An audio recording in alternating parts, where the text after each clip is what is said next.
Mapalad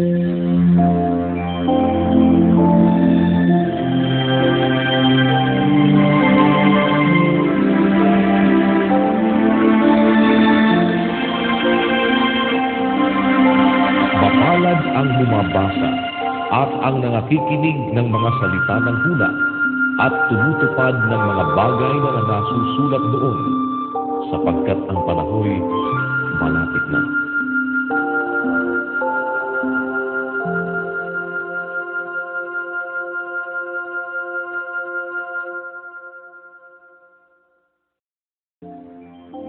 Roma, Kapitulo 9. Sinasabi ko ang katotohanan na kay Kristo, na hindi ako nagsisinungaling, na ako'y sinasaksihan ng aking budhi sa Espiritu Santo, na mayroon akong malaking kalungkutan at walang tigil na karamdaman sa aking puso, sapagkat ako'y makapagnanasa na ako man ay itakwil mula kay Kristo dahil sa aking mga kapatid, na aking mga kamag-anak ayon sa laman.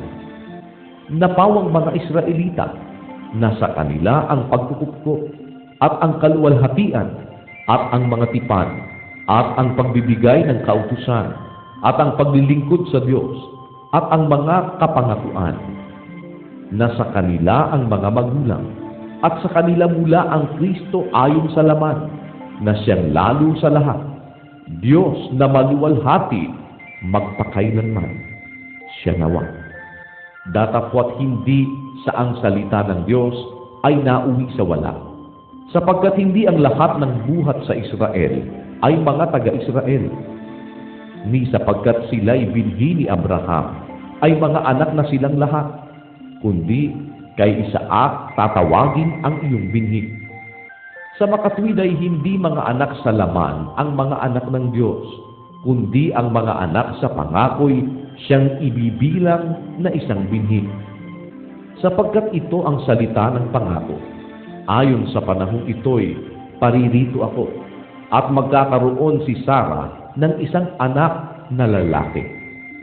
At hindi lamang gayon, kundi nang maipaglihina ni Rebecca sa pamamagitan ng isa, ito nga'y ng ating ama na si Isaac, sapagkat ang mga anak nang hindi pa ipinanganganak at hindi pa nagsisigawa ng anumang mabuti o masama, upang ang layo ng Diyos ay mamalagi alinsunod sa pagkahirap, na hindi sa mga gawa, kundi doon sa tumatawag. At sinabi sa kanya, ang panganay ay maglilingkod sa bunso. Gaya ng nasusulat, si Jacob ay inibig ko, datapwat si Esau ay aking kinapuotan. Ano nga ang ating sasabihin? Mayroon baga kayang kalikuan sa Diyos? Huwag nawang mangyari. Sapagkat sinasabi niya kay Moises, ako'y maaawa sa aking kinaaawaan, at ako'y mahahabag sa aking kinahahabagan. Kaya nga hindi sa may ibig, ni hindi sa tumatakbo, kundi sa Diyos na naaawa. Sapagkat sinasabi ng kasulatan tungkol kay Faraon, dahil sa layong ito ay itinaas kita upang aking maihayag sa pamamagitan mo ang aking kapangyarihan, at upang ang aking pangalay maitanyag sa buong lupa. Kaya nga sa kanyang ibig siya'y naaawa, at sa kanyang ibig siya'y nagpapatigas.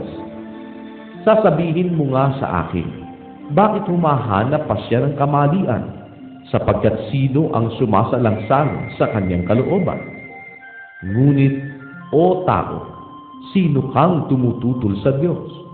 Sasabihin baga ng bagay na ginawa doon sa gumawa sa kanya, bakit mo ako ginawang ganito? O wala bagang kapangyarihan sa putik ang magpapalayo, upang gawin sa isa lamang limpak ang isang sisidlan sa ikapupuri at ang isa'y sa ikahihiya? Ano kung ang Diyos ay inibig na ihayag ang kanyang kagalitan at ipakilala ang kanyang kapangyarihan, ay nagtiis ng malaking pagpapahinuhod sa mga sisidlan ng galit na nangahahanda na sa pagkasira? at upang maipakilala ang kayamanan ng kanyang kaluwalhatian sa mga sisidlan ng awak na kanyang inihanda ng una pa sa kaluwalhatian.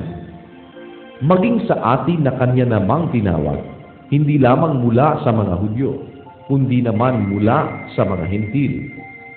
Gaya naman ang sinasabi niya sa aklat ni Osias, "Tatawagin kong aking bayan na hindi ako dating bayan, at iniibig na hindi dating iniibig." At mangyayari na sa dakong pinagsabihan sa kanila, "Kayo'y hindi ko bayan," ay diyan sila tatawaging mga anak ng Diyos na buhay. At si Isaias ay sumisigaw tungkol sa Israel, kung ang bilang man ng mga anak ng Israel ay maging tulad sa buhangin sa dagat, ay ang nalalabi lamang ang maliligtas. Sapagkat isasagawa ng Panginoon ang kanyang salita sa lupa, natatapusin at paiikliin. At gaya ng sinasabi ng una ni Isaias, kung hindi nag-iwan sa atin ng isang binhi ang Panginoon ng mga hukbo, tayo'y naging katulad sana ng Sodoma at naging gaya ng Gomora. Ano nga ang ating sasabihin? Na ang mga Hentil na hindi nagsisisunod sa katwiran ay nagkamit ng katuwiran sa makatwid bagay ang katuwiran sa pananampalataya? Datapwat ang Israel sa pagsunod sa kautusan ng katwiran ay hindi umabot sa kautusan iyan. Bakit? Sapagkat hindi nila hinanap sa pamamagitan ng pananampalataya, kundi ng ayon sa mga gawa. Sila'y nangatisod sa batong katipisuran. Gaya ng nasusulat, narito, inilalagay ko sa Sion ang isang batong katipisuran at batong pangbuwal, at ang sumasampalataya sa kanya ay hindi mapapahiya.